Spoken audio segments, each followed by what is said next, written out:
everyone, welcome back to the Tox Lab. I'm Rebecca. I'm Rob. This week we're looking at a couple of case studies that caught our attention. The first case we're going to look at is a case of death coffee in Iran. It had quite an attention-grabbing headline. Do you like coffee, Rebecca? I do. I never used to, but now I'm slightly addicted. How do you like your coffee? I'm just outing you as liking really sweet lattes. I'm partial to a latte, for sure. Bit of caramel syrup, you can't go wrong. But not death coffee. Definitely not death coffee. So this was a case that came out of Iran, published very recently, wasn't it? There's a case series of individuals presenting to emergency departments following consumption of what was known as, or what was locally sold as, death coffee. So Rebecca, why don't you introduce us to this case series? So this paper covers 5 cases from February 2024 to the 14th of April 2024. These included males ranging from 25 to 55 years old. 4 out of 5 of them had no known pre-existing conditions, caffeine use disorder or substance misuse disorder. 1 did have a 5-year history of psychiatric disorder and was on a variety of prescribed medications for this, including sodium valproate, quetiapine, periphenazine and biperidone. And all of these individuals presented to their local A&E departments between 30 minutes and 3 hours after consuming as little as half a cup of death coffee. Whatever this death coffee is, it sounds like incredibly potent stuff. It does, and they all experienced a variety of symptoms ranging from palpitations, dizziness, shortness of breath, blurred vision, restlessness and agitation. 1 individual experienced visual hallucinations, and 1, interestingly, presented with sleepiness and decreased level of consciousness, which I thought was a bit interesting for what's supposed to be a stimulant overdose. Yeah, so we covered caffeine overdose a few episodes back, didn't we? Yes, we covered this back at the start of the new year in episode 9, New Year, New Risks. So yeah, go and check out that episode if you want a bit more of a deep dive in how caffeine toxicity works. But essentially, it's a stimulant. We're probably all quite familiar with caffeine. It's everywhere. It's in tea and coffee. It's in Coca-Cola. It's in Red Bull. You drink too much, the symptoms you experience tend to be stimulant related. They tend to cause palpitations, increased blood pressure, things like that. And all of these individuals were treated with some form of benzodiazepine, so either diazepam or midazolam, to alleviate their symptoms and help prevent potential seizures that they were expecting to occur. But they all made full recoveries and they were all discharged, I don't think after a particularly extensive hospital stay. And it seems to be that all of these cases were put down to caffeine intoxication. So what is death coffee? Well, this paper doesn't really explain it, does it? No, it's quite frustrating, actually. I really want to know what they think death coffee is, or what sort of caffeine content we're looking at. Are we looking like 3 times the regular caffeine content, or are we looking at something even more dangerous? So there is a brand of coffee called Death Wish coffee, and that claims to have the strongest caffeine content, although there might be contenders in that market now. And that, I believe, claims to be about 3 times the caffeine of, in inverted commas, regular coffee. I'm pretty caffeine tolerant, so my yardstick might not be the best to go by, but even if you're completely caffeine naive, 3 cups of coffee might make you feel a bit rough, probably won't put you in A&E needing benzos. So I'm not quite sure what's going on with these cases. It's really interesting that there seems to be some common link for them all. So I did have a chat to a friend of mine who's from Iran, and she got in touch with a friend of hers who works as a GP. And it does seem to be that this is a bit of a thing. I'm not sure anybody really knows quite what is in death coffee. One rumour that had been flying around, according to this contact, is that people were fortifying coffee with other things and kind of marketing it as such. So it might well be there's other stuff in there. Yeah, the frustrating thing about this case series and all 5 of these cases is there's no results from any sort of toxicology screens. So we are assuming that it's all down to like acute caffeine intoxication, but there could be something else there that we're just completely missing that explains how they've ended up in A&E. 4 out of 5 of these cases had symptoms consistent with caffeine toxicity, including one who had only had half a cup of this strong coffee. So it does suggest that there really is quite a lot of caffeine in this, if caffeine is the sole culprit. It would have been really nice to have had a nice full toxicology screen just to confirm we weren't missing some amphetamines or something else. I did want to drill into that one case that presented with very atypical symptoms, didn't they? So this case was a 55-year-old male who presented about half an hour after consuming a cup of death coffee with symptoms of restlessness, sleepiness, and decreased level of consciousness. He was taking a low-dose aspirin. They don't specify what reason that's for. It was his first time consuming death coffee, and he was a daily smoker. His ECG on arrival showed premature ventricular contractions. All of his labs seemed to be within normal limits. They don't define what those normal limits are. He had a heart rate of 101 beats per minute, respiration rate of 18 breaths per minute, and a normal body temperature, and was admitted to the ICU, so he must have been really suffering and really quite unwell for it to be escalated to that.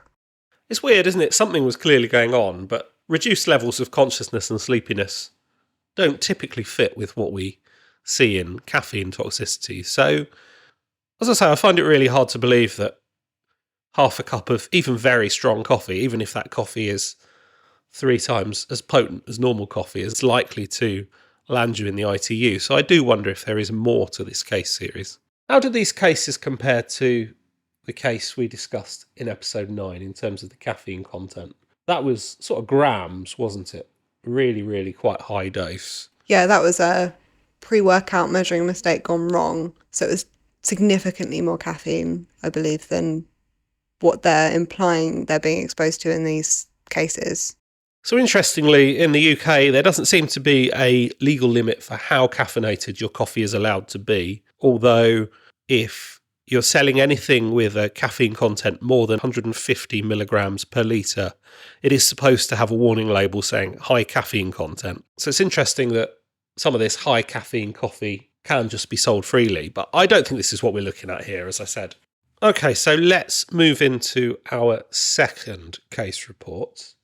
So this is a case report out of Italy, I believe, and it's very, very different from the death coffee case. This is a post-mortem case report that had some very, very unusual findings. Rebecca, why don't you introduce us to this case? So I do have to give a little warning before I start talking about this one. We are diving into the topic of suicide a little bit, so if that's something that you don't want to be listening to right now, please click off the rest of this episode. So this case involves a 73-year-old male who was found near death within a farmhouse on the floor. He had an extensive sharp wound to the neck, and a bottle of fungicide was also found near him. He was transported to the hospital where his wound was sutured.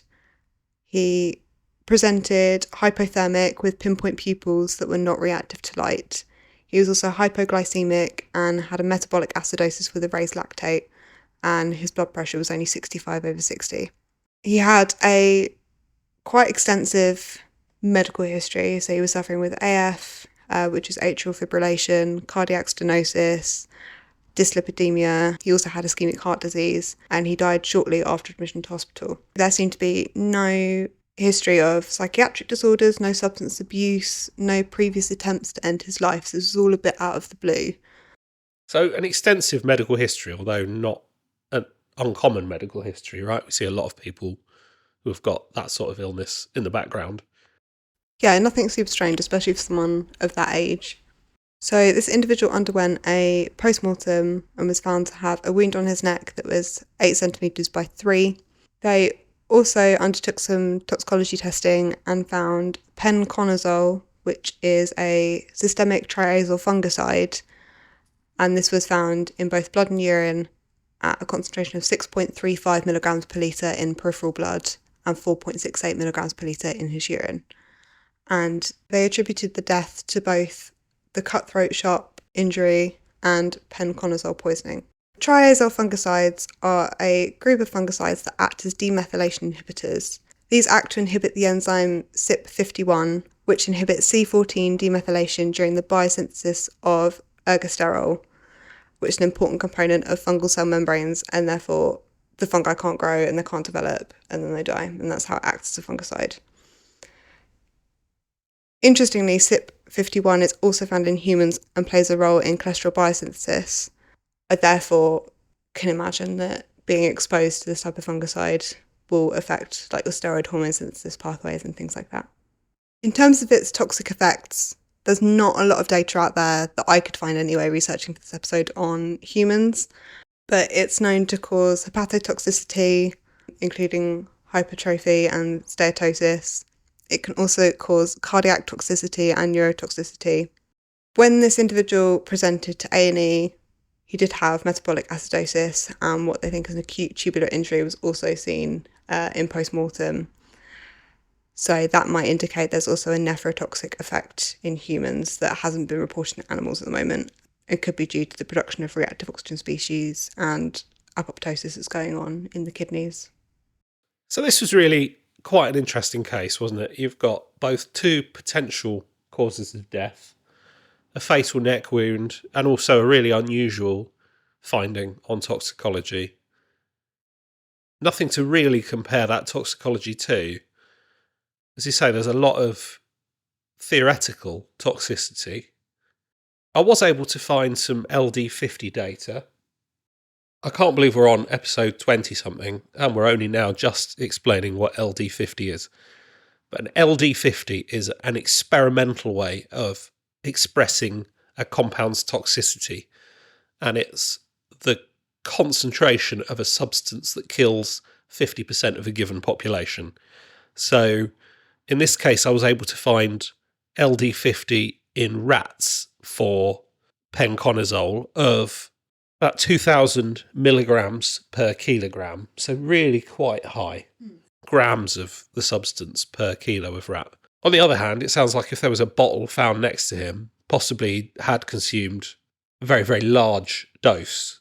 Yeah, potentially. So what do we do as toxicologists when we're faced in this situation? So often we're dealing with compounds where there's previous published case data, right? And we can simply refer to existing literature. And in this case, we kind of haven't got that. So we're kind of forced a bit more to consider what we do know. Yeah, it is really hard when you quantitate a drug when you've not got that much information on how toxic it is to then look at that number and go, is this fatal? Is this just a little bit toxic? And kind of attribute some of the symptoms or things to that level. I think one thing that should be considered in this case, and possibly it simply wasn't addressed as far as I could see in the paper, is that the Topaz brand of pesticide is actually about 40% penconazole, but the rest of the mix is actually kind of a carrier solution. It's mostly organic solvents. So things like naphthalene. Naphthalene is actually incredibly toxic. Naphthalene, if you've not come across it, is what's in mothballs. And that can cause well-documented toxicity, including on the liver and the kidneys. So I do wonder, although clearly a very large dose of penconazole has been taken, whether actually some of the toxicity could have been attributed to other things in the mix itself. So this case is really quite interesting, isn't it? It really is one of those cases where you've got two possible causes of death. And without having done the toxicology, this is why it's important to still do toxicology in some cases, even if you think you've got some medical or mechanical cause of death. But also, how do you decide, or how does anyone decide which is more likely? Yeah, it's definitely adds to the complexities of trying to determine a cause of death when you have multiple potential options, I guess, and it's impossible a lot of the time to know what kind of dealt that fatal blow. It also shows how important it is to work with pathologists, isn't it, and work as a team. Well, we all have like individual pieces of the puzzle, right? We do need to collaborate to kind of get an idea of like the cohesive overall picture. So I think both these cases kind of caught my eye with attention-grabbing headlines based on the title. I do think possibly, particularly the first case, although perhaps a little bit in the second case, maybe there's a little bit more to these stories that maybe isn't being explored. I do think it's important that even though sometimes when we encounter cases or case series like this, even if we don't know all the answers, it still is really important, I think, that these things do get published, don't they? Because it does allow for many more people to kind of participate on the discussion, as well as kind of adding to the body of knowledge out there. For example, if I ever see a Penconazole in the future, it'll be good to be able to refer to this case. I think one of the other things that this case made me think, actually, is that probably we don't publish enough case reports. I've been involved in a case of fatal pesticide poisoning, which is rather unusual. Probably we should try and write up more cases, as there really can be merit into some of these, right? Yeah, I think it's important that if you are generating data that could be useful to others and meaningful in some way, that we contribute to that. Because what we've found, you'll find a really interesting case report that kind of helps you interpret something, and someone else could be looking for something that you have, and if it's not out there, they can't use it. So I do think we should all be thinking about whether we've got interesting cases stuffed in a drawer somewhere that we've been putting off writing up that could actually be beneficial to the wider field. Yeah, I think that's completely fair. And with regard to the Iranian coffee case series, I do think that might be one to watch. Possibly there is something underlying here that could be the tip of an iceberg. We might be looking at a bit of an outbreak, possibly. Yeah, it'll be interesting to see how that one develops. Okay, cool. So I think we're going to wrap it up here. I hope you've all enjoyed listening this week. Do give us a like and a follow on social media. You can find us on Instagram at _tox_lab. Feel free to comment on any of the posts about any of our episodes. You can send us a direct message. You can also now find us on LinkedIn. For those of you who don't use social media, we have an email, so you can email us at thetoxlab@gmail.com. You can find that in the description of this episode, as well as the links to the papers we've discussed today. Hope you all have an amazing week, and we'll see you next time. Bye!